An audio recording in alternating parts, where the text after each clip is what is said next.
la Navidad en familia en todas partes. Vimos mucho la gloria de Dios, empezando por el evento nuestro, que fue una hermosa bendición de Dios, que fue algo extraordinario de parte de Dios para nuestra vida.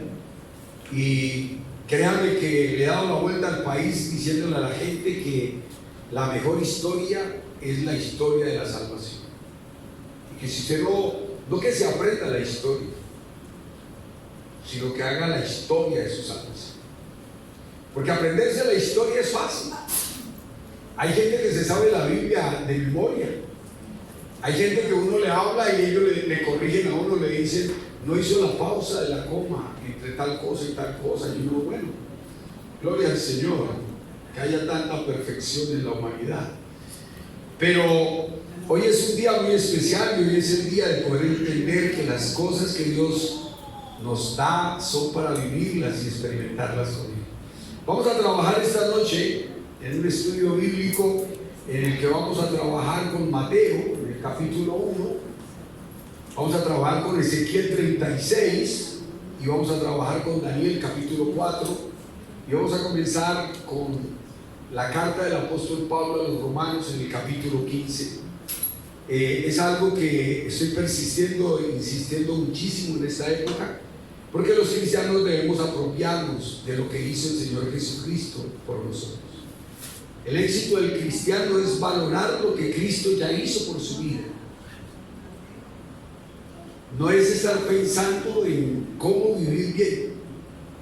Ya sabemos todos cómo se vive bien. Yo siempre pongo ejemplos, el mismo ejemplo, ¿no? Para que todos recordemos. Es como si a usted le llega una invitación para ir a los Estados Unidos y le entregan unos tiquetes porque le van a pagar la ida, le van a pagar todo, y le entregan a usted unos tiquetes para que usted vaya a los Estados Unidos, a cualquier parte de los Estados Unidos, y le entregan los tiquetes. ¿Usted qué se dedicaría a hacer? Hay algunos que se ponen a pensar cómo hacer el avión para irse, y eso sería muy complicado cuando lo que usted está, lo que tiene que tener en su mente y en su corazón es cómo hacer la maleta para poder seguir y cómo es que va a disfrutar de donde usted tanto ha anhelado llegar. Todos los cristianos anhelamos la prosperidad, todos los cristianos anhelamos la felicidad, todos los cristianos anhelamos el éxito, anhelamos vivir bien, o alguno de ustedes quiere vivir de otra manera. Todos queremos eso y sabemos cómo hacerlo, pero estamos mirando cómo fabricar eso que tanto deseamos cuando ya tenemos en nuestro corazón eso establecido desde hace muchos años para nuestra vida, y solamente necesitaríamos ¿qué? Disfrutar, aprender a disfrutar. El Señor Jesucristo, en medio de las dificultades del ser humano, en medio del sufrimiento y del dolor, el Padre decidió enviarlo a morir en la cruz del Calvario en nuestro lugar, para poder restaurar nuestra vida y poder traer la consolación a nuestro corazón y poder traer lo que tanto hemos soñado a nuestra vida. Eso ya está hecho. La salvación ya está dada. El Señor Jesucristo, vuelvo a repetirles, Él no vuelve a morir otra vez en la cruz. Él ya murió, Él ya pagó, y el problema está en que usted se apropie de lo que Él ya hizo. Él ya pagó por sus pecados, Él ya pagó por sus debilidades, Él ya pagó por su escasez, Él ya pagó por todo lo que usted quiera. Lo único que tiene que aprender usted a hacer es a disfrutar de lo que Dios tiene para su vida.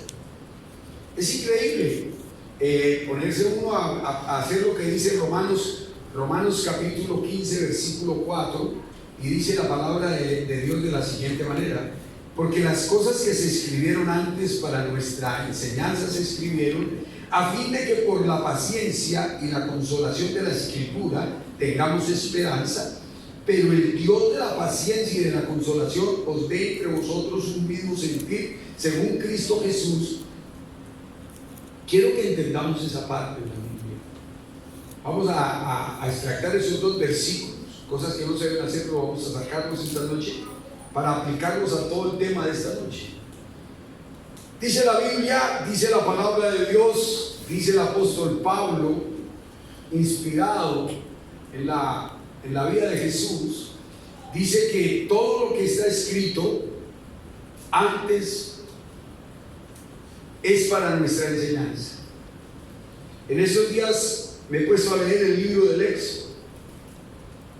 Y entonces uno en el libro del Éxodo lee mucho acerca del sufrimiento y de la esclavitud de un pueblo que fue grandemente bendecido, pero nadie pudo trabajar en su corazón para sostener la bendición. Es la salvación hecha realidad.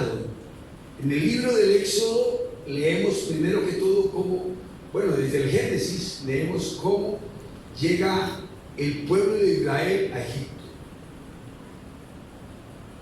Cuando llega el pueblo de Israel a Egipto, llegan 75 personas.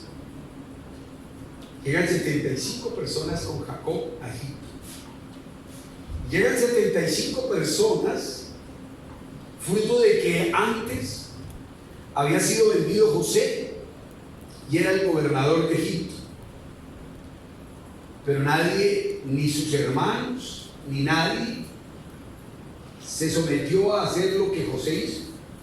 Cuando uno estudia la historia de José, estudia el sacrificio tan grande que le tocó hacer a él para sostenerse en santidad, no para sostenerse delante del faraón, sino para sostener una vida de ¿qué? De santidad. Cuando usted lee la vida de José, tiene que entender que es el fruto de la santidad el que lo lleva a ser gobernador de Egipto. Y es el que lo lleva a que, aún siendo esclavo, vendido como esclavo, su santidad lo lleva a disfrutar de abundancia y de grandes bendiciones allí en la casa de Potifar, siendo esclavo. Y por no pecar, es llevado a la cárcel. Para resumir un poco la historia de José, y José es llevado a la cárcel, y en la cárcel, siendo preso, vive bien, porque tiene todo lo que necesita para ser un hombre que vivía solo. No tenía nadie en Egipto. Eso es lo que la humanidad piensa. Pero él tenía la compañía más grande a su lado, que era Dios. Y entonces José sale de la cárcel a interpretar los sueños del faraón. Y aún en la presencia del faraón, sabiendo y entendiendo que si no se doblegaba ante el faraón iba a ser castigado, no quiso doblegarse. Pero él lo expresó delante del faraón y le dijo al faraón de una manera muy clara que él solamente se doblegaría ante el Dios del cielo, ante Jehová de los cielos. Y el faraón, todo el mundo pensó que lo iba a matar, que lo iba a acabar. Pero gracias a la fe y a la santidad de José, el faraón dice: este hombre verdaderamente es un hombre honesto y recto. Por lo tanto, interpreta mis sueños. Interpretó los sueños del faraón y fue llevado a vivir, a ser el gobernador de Egipto, solamente el faraón por encima de él. Pero pasó el tiempo y murió José y no quedó nadie. Y entonces, a partir de ese momento, el pueblo fue llevado ¿a qué? A ser esclavizado. A ser esclavizado. Vamos a resumir esa historia en nuestra vida. Y es lo mismo que nos pasa a todos nosotros. Somos niños, y cuando somos niños somos muy felices. No hay niños que puedan establecer diferencias. Yo pongo ejemplos. Cosas que viví, que las busqué para poder enriquecer la predicación. Yo una vez me fui a Colombia, y Colombia un barrio muy pobre, el 25 de diciembre. 25 de diciembre salen todos los niños con sus regalos navideños. Y yo me fui a ese lugar, y en ese lugar esos niños jugaban con carritos, una caja donde traían ciertos elementos, ciertos productos que eran de madera, de pedacitos de madera, y le ponían unas tapas de gaseosa, de llantas, y ese era su carro navideño, y gozaban y disfrutaban con su carro, traían tierra, hacían cosas, vivían felices, jugaban todos. jugaban béisbol con un palo y una piedra, y eran felices en todo momento. Y uno miraba esa felicidad. Y de ahí se iba uno a un barrio donde está la gente adinerada, y entonces veía un niño con un carro a control remoto, feliz y encantado de la vida, jugaba para arriba, jugaba para abajo, nunca pensó nada mal. Lo peor es cuando usted pierde la inocencia de niño. Cuando usted deja de ser niño, en su vida inocente, cuando usted deja de ser niño, empieza a sufrir. Eso le pasó al pueblo de Israel. El pueblo de Israel, cuando José fue nombrado gobernador, el pueblo disfrutaba de abundancia. Le daban comida en cantidades. Eran dueños de muchas cosas. Se multiplicó el pueblo. Pero ninguno se preocupó por tener la santidad que tenía José. Ninguno se preocupó por vivir en la santidad que vivía José. Y por eso se volvieron esclavos, porque empezaron a vivir en el pecado, empezaron a vivir en lo que vivían los egipcios, y empezaron a perder la identidad de su niñez espiritual, digámoslo así entre comillas, y empezaron a sufrir de verdad. Sufrieron 430 años. Cuando usted lee la Biblia ya en el libro del Éxodo, después de que ya el pueblo lleva todos sus años de esclavitud y Moisés es salvado de las aguas, toda la historia que sabemos, entonces nos damos cuenta que Moisés huye y llega, y en medio de una zarza ardiendo Dios lo llama para sacar al pueblo de la esclavitud. Pero si usted lee bien la palabra de Dios, en la Biblia dice: he escuchado hoy el clamor de mi pueblo. O sea que el pueblo lleva 430 años y ¿qué? Sin clamarle a Dios. Yo le pregunto a usted, ¿cuántos años lleva sin clamarle a Dios, sin deshacer su corazón en la presencia de Dios para reconocer su estado de esclavitud? Usted puede contestar como contestaron los judíos cuando el Señor Jesucristo les dijo que eran esclavos, y ellos le dijeron: no, si somos hijos de Abraham. Es que la esclavitud no es solamente esa esclavitud. Usted es esclavo de sus pensamientos. Yo les expliqué en la predicación, creo que fue la semana antepasada o antes del evento. Yo les expliqué que el camino del pecado, el camino por donde vamos nosotros viviendo, ¿qué nos sostiene a nosotros en ese camino? Nuestros pensamientos. A usted lo sostiene viviendo mal su pensamiento. ¿Usted por qué vive mal? Porque usted piensa mal. ¿Usted por qué vive mal? Porque piensa escaso. ¿Usted por qué vive mal? Porque usted piensa en las cosas que no debería pensar y en el poder que debería pensar. Usted no piensa. Por eso el hombre cristiano es fluctuante. Por eso el hombre creyente sube y baja. Porque no tiene una condición real de estabilidad espiritual. Pero si usted se fuera a leer todo lo que el pueblo de Israel sufrió, cuando va Moisés a sacar al pueblo de la esclavitud, se encuentra con un faraón amigo de él, hermano de crianza, y lo están esperando con un banquete en el palacio.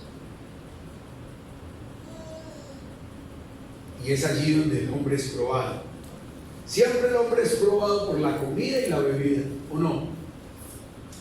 Cuando a usted lo invitan y lo quieren trabajar, ¿qué le dan? Comida y bebida. Y usted se enreda ¿por la qué? Por la comida y la bebida. Entonces a Moisés lo esperaba el faraón. Y entonces mandó preparar un banquete, y Moisés le dijo: ya no es tiempo de eso. Vino otras cosas.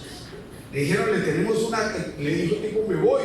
Le dijo: pero ¿cómo? Si le tenemos cama, le tenemos todo. Le dijo: me voy. Porque es que yo vine fue a decirle a usted que voy a sacar al pueblo, a mi pueblo, de la esclavitud. Pero para sacar al pueblo de la esclavitud, usted necesita ser libre. Usted quiere sacar a su familia de la esclavitud, ¿qué tiene que ser? Libre. Si usted no es libre, no puede sacar de la esclavitud a su familia. No sale ni siquiera usted mismo.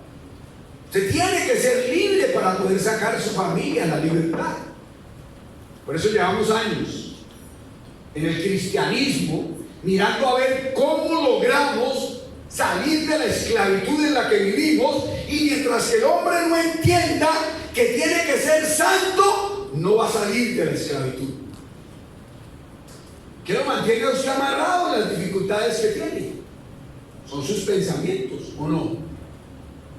Son sus pensamientos. Y el hombre que no puede tener pensamientos de santidad, pensamientos limpios, pensamientos puros de Dios, es un hombre que no puede disfrutar de la grandeza que Dios tiene para su vida, porque la esclavitud lo enceguece. El pueblo de Israel, acostumbrado a vivir bien en Egipto, se consoló con lo poco que le daban. Cambió la gloria de Dios por la escasez del mundo. ¿Cuántos de ustedes que están aquí esta noche sentados han cambiado la gloria de Dios por la escasez del mundo?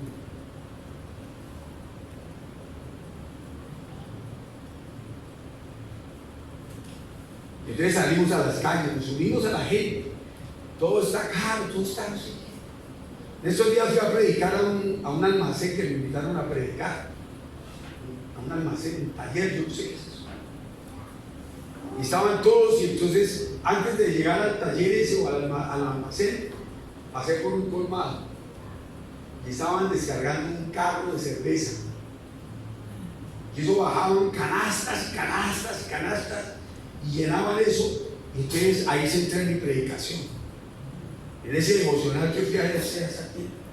¿Cuántos de ustedes trabajan lunes, martes, miércoles, jueves, viernes, sábado, mediodía, y los chelitos que le entrega aquí su patrón los dejan en el colmado de aquel? ¿Los cambian por qué? Por cerveza, por pecado. Y cuando llegan a la casa y llegan sin un peso, entonces ¿qué dicen? El país está mal, el presidente nos tiene oprimidos, las circunstancias nos maltratan. No, es el pecado que lo tiene esclavizado y lo ha vuelto ciego de la realidad que usted debería vivir. Le ha impedido mirar la grandeza que hay alrededor de su vida. El pecado enceguece al hombre y le hace perder la visión que debe tener de su propia vida.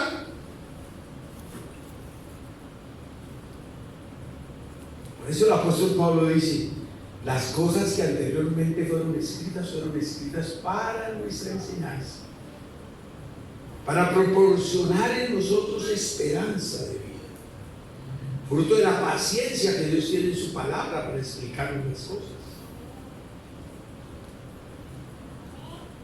Por eso tenemos que vivir nuestra mejor historia, la historia de la salvación. Ese era el final del tema que yo personalmente prediqué en la Navidad de San Luis. En todas partes donde fui terminé con la misma clase. Terminé invitándolos a tener ¿qué? Una historia de la salvación de su vida. A que usted escriba cómo fue salvado. ¿Cuándo puede escribir eso? Puede empezar a escribirlo ahora. ¿Cuándo lo va a terminar? Cuando usted en santidad. Porque la santidad le ha impedido hacer eso. Por eso miremos que los cristianos debemos apropiarnos verdaderamente del nacimiento, muerte y resurrección del Señor Jesucristo para poder entender por qué debemos nacer de nuevo. Hoy debemos entender lo que significa el nacimiento de Jesús. Porque cuando nace Cristo, nace la salvación de nuestra vida. Hay otra salvación. El mismo Señor Jesucristo dice: porque yo soy el camino y la verdad y la vida, y nadie viene al Padre si no es por mí. No hay otra forma de llegar a Dios. No hay otra forma de llegar a la felicidad. Hablamos la Biblia en el Evangelio de Mateo, en el capítulo 1. En el Evangelio de Mateo, capítulo 1, y vamos a leer del versículo 18 en adelante algunos versículos, para que entendamos cómo son las cosas sobrenaturales a las que estamos invitados a vivir, para poder experimentar el poder, el crecimiento y el desarrollo que Dios tiene para nuestra vida. El nacimiento de Jesucristo fue así. Estando desposada María, su madre, con José, antes que se juntasen, se halló que había concebido del Espíritu Santo. Para muchos esto es un cuento fantasioso. Para muchos es una historia armada.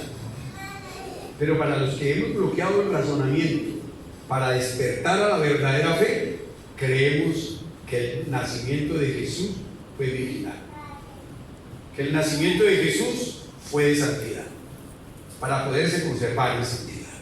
Y por eso dice la palabra de Dios: José, su marido, como era justo, no quería infamarla, quiso dejarla secretamente.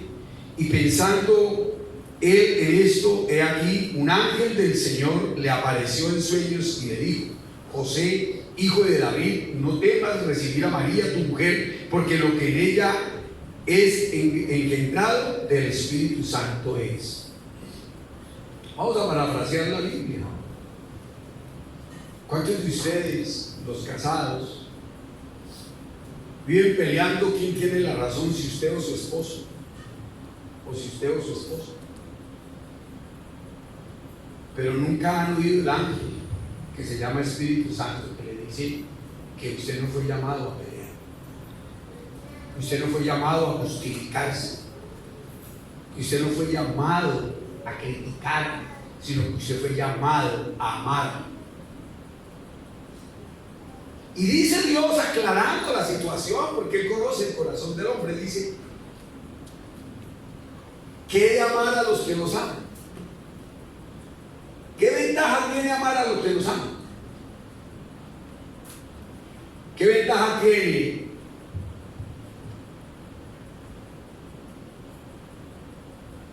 amar a los que nos sirven? Y estudiando la historia del libro del Éxodo, sigo con el libro del Éxodo.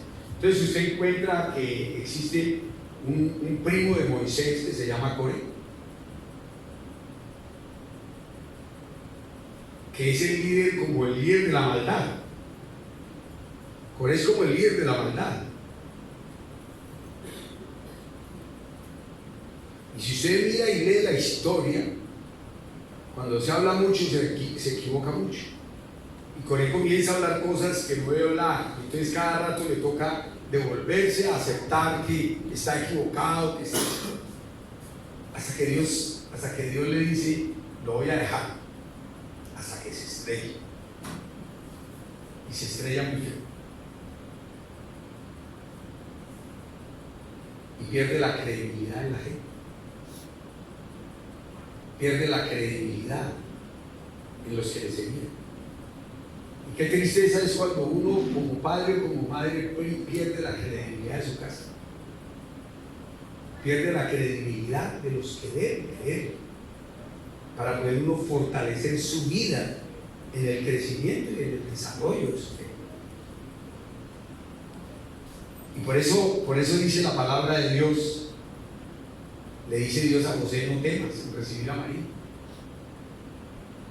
Mientras que no se te aparezca el ángel, o sea, el Espíritu Santo, y fruto de que tú estés leyendo la palabra de Dios, entiendas lo que Él le revela en su palabra, no dejarás de seguir haciendo lo que no debes hacer. Porque no hay otra forma para entender a Dios. No hay otra forma para entender que el Espíritu Santo quiere hacer eso. Por ejemplo, esta Navidad, propongámonos todos a dejar esta Navidad la hipocresía, ¿verdad? ¿O no? Navidad. Lleva usted sin hablar con el vecino de su casa 2 años, y Navidad sale y se lo encuentra: vecino, ¿cuánto lo amo?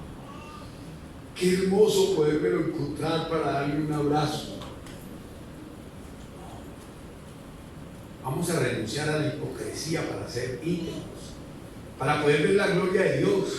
Mira la excusa que tenía José bien montada en su vida, una excusa que humanamente era imposible desarmarla. Vea cómo comienza la misma Biblia hablando de José Y dice la palabra de Dios, dice la palabra: José su marido, como era justo y no quería infamarla, quiso dejarla secretamente. Usted es justo porque viene aquí, ora aquí, lee la Biblia. ¿Es un varón qué? Justo.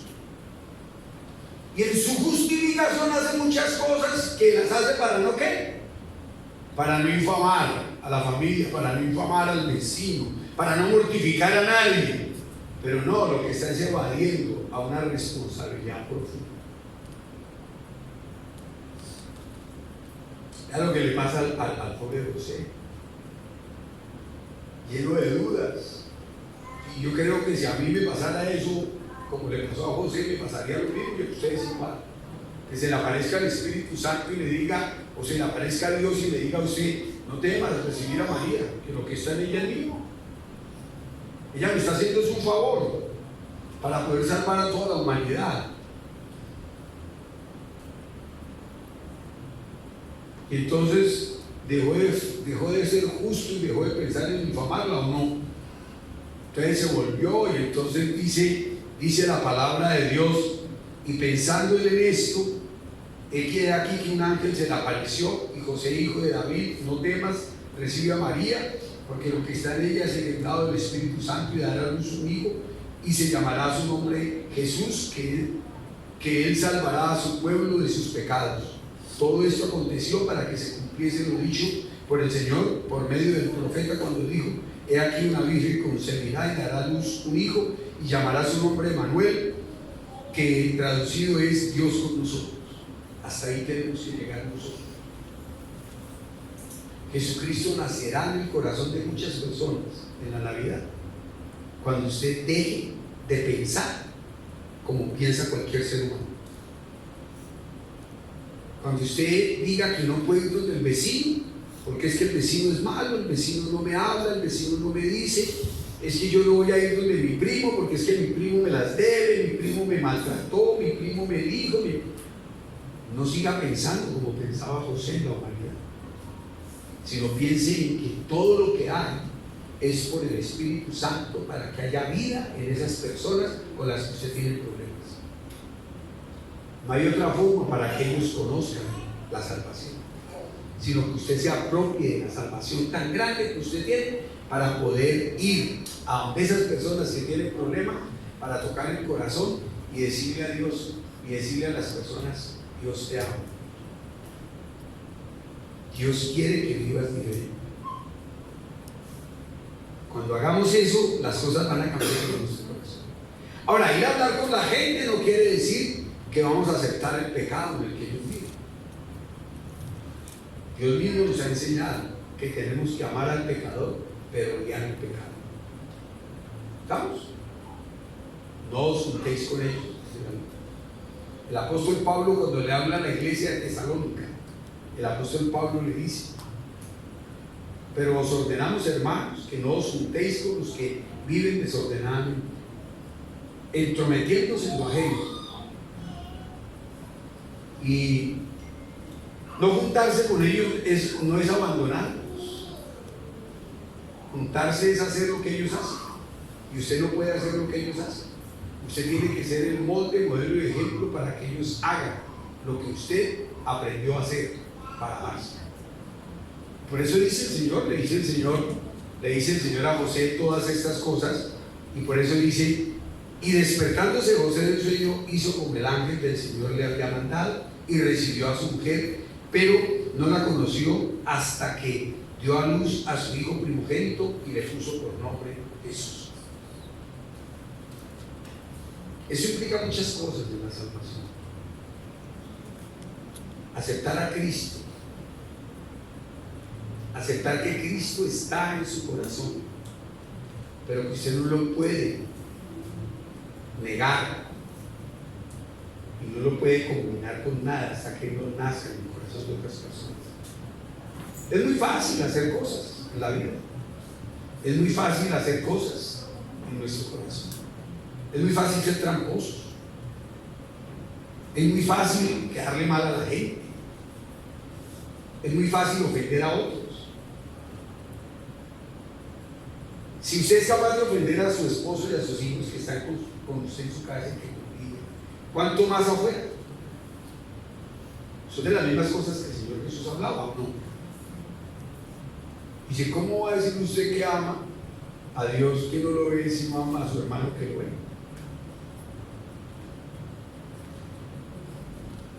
No podemos engañarnos nosotros. Por eso debemos recordar que el Señor Jesucristo nos pasó de muerte a vida, y es algo que fue realizado a pesar de que estábamos en pecado, pero por su gracia somos salvos. Nadie de los que está aquí puede decir o puede levantar la mano para decir: yo he hecho lo necesario para ser salvo. Usted y yo somos salvos por gracia, por la misericordia de Dios. ¿Por qué tenemos paz? ¿Porque la fabricamos nosotros? ¿O porque Jesucristo, permitiéndole morar a triciticos en nuestra vida, qué genera? Genera paz y amor. Por eso miremos la conformación de este pasaje en Ezequiel 36. Vamos a abrir la Biblia en Ezequiel 36 y vamos a ir al versículo 24. Y vamos a encontrarnos con lo que el Señor tiene planeado, lo que el Señor tenía dentro de su plan para darnos la salvación. Porque es que usted y yo somos salvos por un plan de Dios.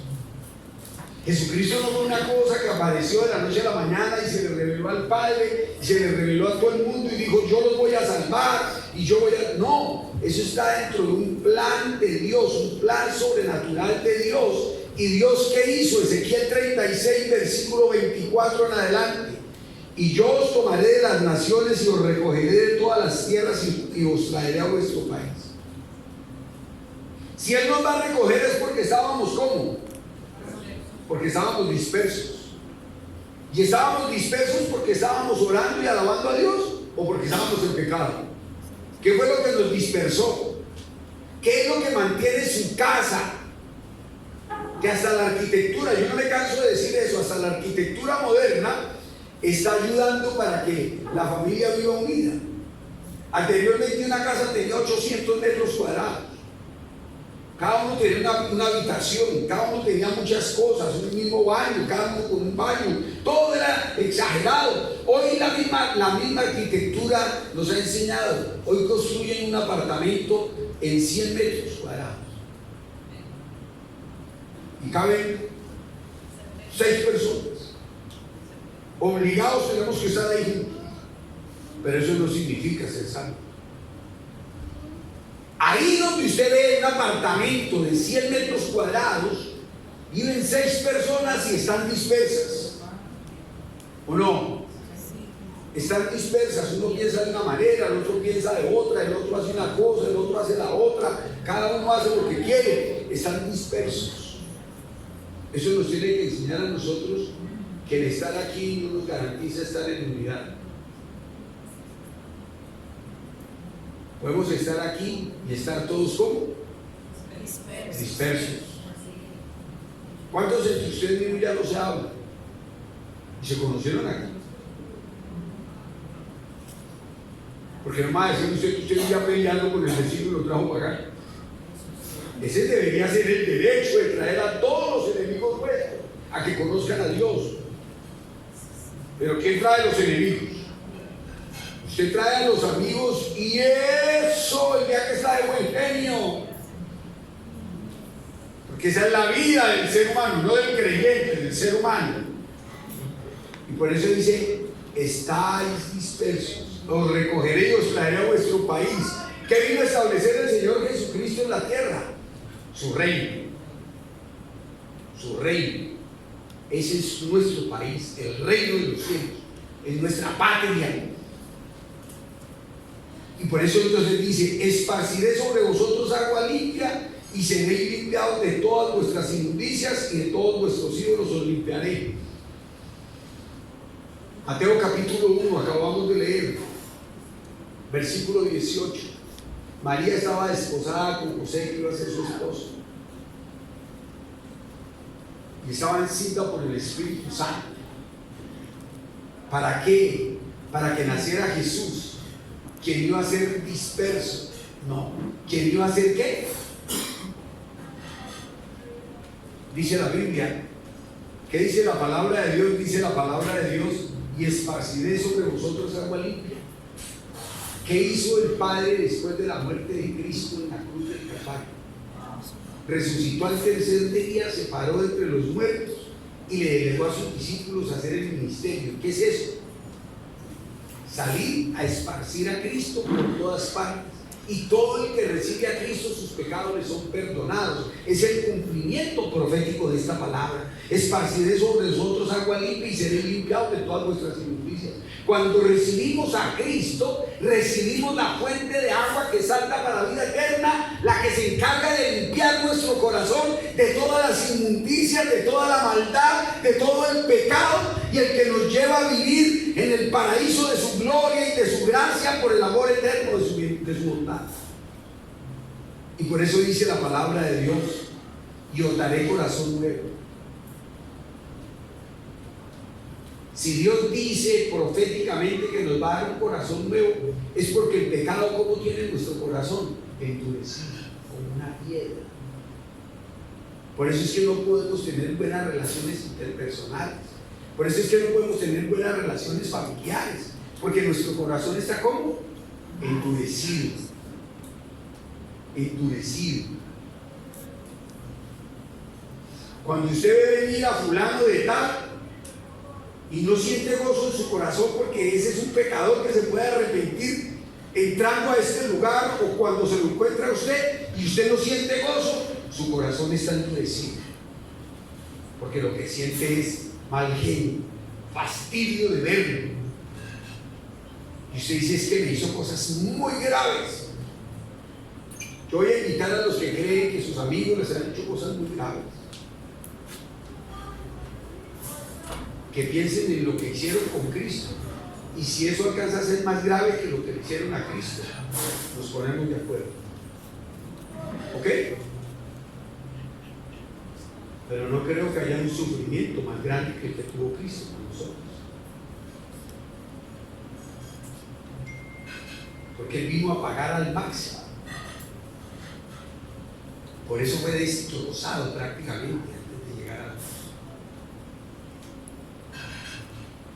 No lo pusieron allá en una cruz y lo iban secando en sudor, y lo iban llevando, y otro le cargaba un ratito y otro rato. Sufrió al máximo, para que usted no tenga una pena superior a esa, y usted pueda entender que el sacrificio de Cristo fue para pagar por todos nuestros pecados, grandes, pequeños, medianos. Por todos nuestros pecados pagó el Señor Jesucristo. Usted ya no tiene deuda humanamente. La única deuda, dice el apóstol Pablo, que la única deuda que tiene el creyente es la deuda del amor. Y dentro de esa deuda del amor está el amor que usted tiene que sentir por el que usted odia. Aproveche esta Navidad para ir a abrazarle y decirle: perdóname, así él se ha culpado, y no más, no se vuelve a juntar con él, pero vaya, descargue su corazón. ¿Quién? Ese tipo con el que usted sufre,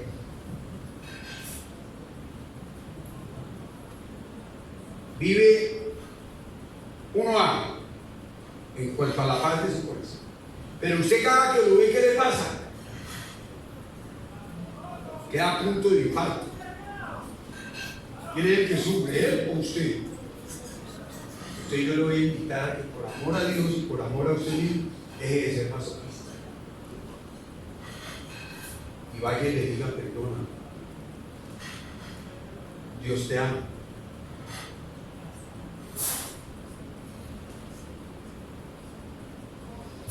Yo les conté a ustedes que yo había sido el líder de un comandante del ejército en la República Colombiana, y yo nunca lo había vuelto a ver, y apareció que día me entró una llamada en un teléfono desconocido, y yo contesté y era él, y me dijo: líder, ¿cómo está? Y yo le dije: Reinaldo, ¿cómo estás? Que Dios te bendiga grandemente. Yo sé que usted está bravo conmigo, no sabe. Usted supone, pero no sabe. ¿Sabe que estaba hablando mucho con usted? y yo creo que usted ya es otra persona diferente. Me dijo él, sí, esa es la gloria de Dios. Me dijo, estuve en la República Dominicana y me dio miedo ir a buscarlo. Y yo, gloria a Dios, qué terrible usted, ¿no? Pero le quiero contar que ya he orado mucho por usted y que lo amo. Sí, usted abandonó lo que yo le enseñé, descuidó lo que yo le dije, todo, habló mal de mí, todo, pero quiero decirle que lo amo mucho. Que el amor que sentí por usted en los primeros tiempos cuando lo hice recibir a Cristo es el mismo amor que tengo hoy por su vida. Me alegro, espero que esté bien con su esposa, que esté bien con sus hijos. Porque es que eso tiene que producirle paz, hombre. Si no, ¿para qué vamos a sufrir más? Por eso dice el Señor, esparciré agua, pondré un espíritu nuevo dentro de vosotros, les quitaré el corazón de piedra y les pondré un corazón de carne y pondré un espíritu nuevo entre vosotros. ¿Por qué cambiar el corazón de piedra? Para que pueda haber flexibilidad para amar, para que pueda haber flexibilidad para hacer las cosas que Dios está pidiendo.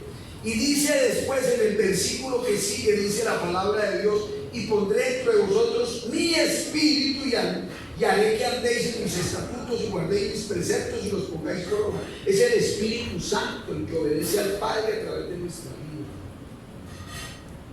Por eso quiero que usted sepa esta noche que la mejor Navidad es el compartir la historia de la salvación.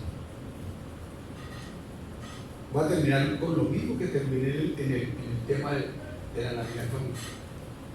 La mejor Navidad para su casa es que usted termine contando la historia de la salvación. ¿Cómo se cuenta la historia de la salvación? ¿Cómo se cuenta la historia de la salvación? La historia de la salvación se cuenta diciéndole a la gente: al que usted no ama, que usted lo ama, porque alguien murió en la cruz por usted y le mandó decir que lo ama a él también. Y le cuenta la historia de la salvación. Dice: Jesucristo nació de una mujer virgen, estaba desposada con un hombre que se llamaba ¿cómo? José. Y ese hombre que se llamaba José era un hombre muy recto, era un hombre muy ¿qué? Justo, era un hombre muy prudente, y quiso dejarla porque la amaba tanto que no la quería difamar. Y se le presentó un ángel, así como se le está presentando a usted esta noche un ángel, para decirle: no temas en recibir lo que hay en María, porque le pertenece a Dios. No temas en recibir a Cristo, porque lo que Él hace es para tu salvación. No temas recibir a Jesús, porque Él es el que te va a dar la vida eterna. Él es el que te va a proveer la verdadera salvación. Y por eso necesitamos compartir eso. Y por eso dice, fruto de eso habitaréis en la tierra que yo prometí a vuestros padres que daría a ellos. Habitaréis en la tierra donde yo les dije a ellos que iban a vivir, una tierra que fluye leche y miel. Eso quiere decir algo muy especial. Su casa un día tiene que ser un manantial de vida, donde se come y se vive, como dice la palabra de Dios. En su casa tiene que fluir la leche también, que son dos significados muy profundos de la grandeza de Dios, del amor de Dios, del poder de Dios, de la soberanía de Dios. Y por eso dice la palabra de Dios, dice aquí terminando, dice,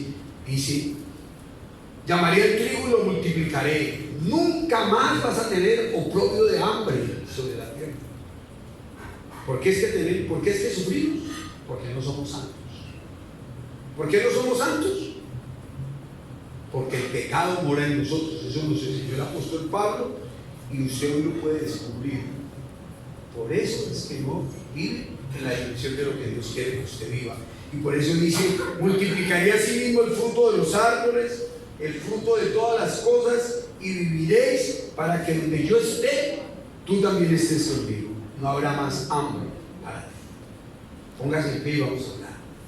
Vamos a decirle a Dios que Él tenga misericordia en nuestra vida y que Él llene nuestro corazón de su grandeza y de su Vamos a cantar una canción que dice que el Señor mandó comprar una iglesia hace más de 2000 años. Y en esta iglesia Dios quiere cosas especiales. Usted puede abrir la Biblia en Ezequiel 34 y leerlas. Es una canción bien central. Yo quiero que usted esta noche, cuando cantemos esa canción, cuando tengamos el tiempo de la canción sin letra, instrumental, usted le pueda decir a Dios: yo quiero ser sano en esta iglesia. Y levanta sus manos y le dice a Dios de que quiere ser sano esta noche, de que quiere ser libre esta noche. Y usted le pueda decir: Señor, si tú compraste con tu sangre una iglesia para que haya sanidad, yo quiero disfrutar de esa iglesia y quiero disfrutar de la sanidad de esa iglesia. Vamos a decirle a Dios eso esta noche. El alimento que tú das en esta iglesia, quiero disfrutar de la bendición que tú das en esta iglesia. Dios, escucha mi oración cantada esta noche, Señor. Dígale a Él: canta. No hay sino una sola condición para estar en esa iglesia. Y vamos a decírselo a Dios también cantando esta noche. Hay una sola condición, y es que debemos entender que debemos menguar al pecado para que el Señor crezca verdaderamente en nuestra vida. Y por eso dígale usted esta noche al Señor. Dígale esta noche al Señor, para terminar esta noche. Levante su corazón, ábralo en la presencia de Dios y dígale al Señor: quiero más de ti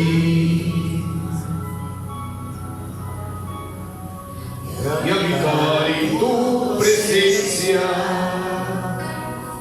Dígale: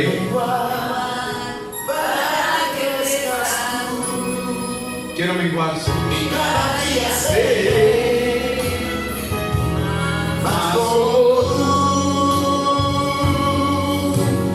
yo quiero más de ti y habitar en tu presencia. Dígaselo a Él. 8, 9, 2, 9, Dígale a Dios: gracias, Señor. 3. Dígale: gracias, Señor, por tu amor.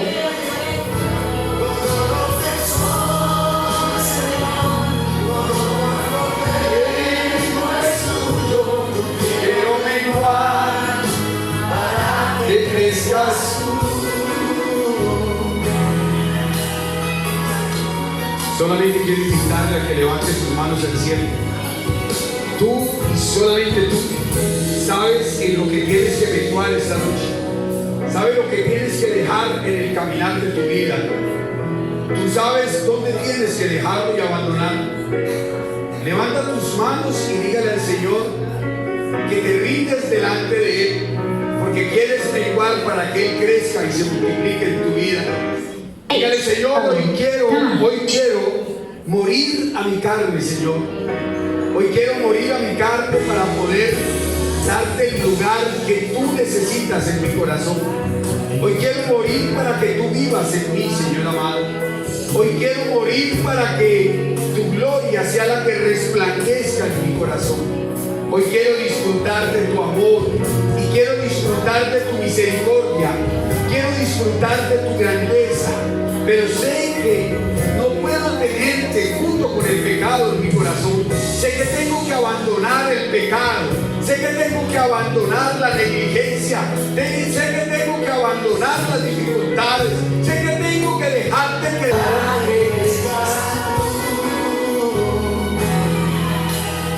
dele gracias a Dios esta noche. Levante su corazón y dele gracias a Él. Qué hermoso poder aprovechar estos 2 minutos que nos quedan para darnos un abrazo de paz y de amor. Qué hermoso poder abandonar muchas cosas y tener libertad para abrazar al que está a la derecha y decirle que Dios te bendiga grandemente. Y poder abrazar al que está a la izquierda y decirle que Dios te bendiga grandemente. Poderle decir que está atrás y al que está adelante, que Dios te bendiga. Acuérdate que tenemos que menguar. Acuérdate que tenemos que abandonar muchas cosas para que el verdadero Cristo viva en nuestro corazón y para que Él haga cosas sobrenaturales en nuestra vida y para que Él viva y reine en nuestro corazón de una manera sobrenatural y poderosa. Dígale: Señor, hoy quiero darte gracias, quiero alabarte, quiero bendecirte, quiero glorificarte, Señor, y quiero reconocer todo tu poder y tu gloria, Señor amado. Por eso, Dios, gracias. Muchas gracias, Señor, por tu amor y muchas gracias, Señor, por tu misericordia y tu fidelidad. Dígale a Dios: gracias, Señor, porque tú eres maravilloso. Dígale: Señor, esta noche estamos muy agradecidos contigo, Señor. Esta noche queremos recibir tu bendición de paz y de amor. Ora por tu familia esta noche. Terminamos orando por tu casa. Terminamos orando por los que conviven contigo. Termina levantando tu corazón para decirle a Dios, para decirle a Él: bendice, Dios, mi familia, bendice mi casa. Pídale a Dios que bendiga la arteza de amasar de tu hogar. Y pídale a Dios que bendiga la alacena de tu casa. Y pídale a Dios que bendiga los graneros de tu casa. Él hoy nos volvió a recordar que si clamamos a Él, Él nos da respuesta. Él nos dijo a través del profeta Jeremías: clama a mí, yo te responderé y te enseñaré cosas grandes y ocultas que tú aún no conoces. Tú no conoces cómo Dios llenará tus graneros. Tú no conoces cómo Dios hará rebosar tu alacena. Tú no conoces, Dios, cómo mantendrá comida fresca en su arteza de amasar. Pero Dios lo promete, Dios lo cumple. Solamente disponga su corazón para vivir en santidad, para vivir en la rectitud que Él demanda de su corazón, en un genuino clamor a Dios por ver su gloria y experimentar su amor, experimentar su misericordia. Y dígale: Señor, muchas gracias. Muchas gracias, Señor. Ahora, Dios, bendice a cada una de las familias aquí representadas. Bendice a los que traen sus diezmos esta noche para glorificar tu nombre. Bendice, Dios, a los que llevan hoy el diezmo de tu palabra al corazón de sus familias, Señor amado. Bendice, Dios, a los que van a aportar para la salvación de sus vecinos, Señor amado. Los que van a llevar las buenas nuevas del nacimiento de Jesús en el corazón del hombre para poder ser transformado y así poder vivir y disfrutar la gloria de nuestro Dios. Y dígale: Señor, muchas gracias en Cristo Jesús. Amén. Vamos a sentarnos un minuto, por favor. Les garantizo que no nos vamos a demorar más de un minuto.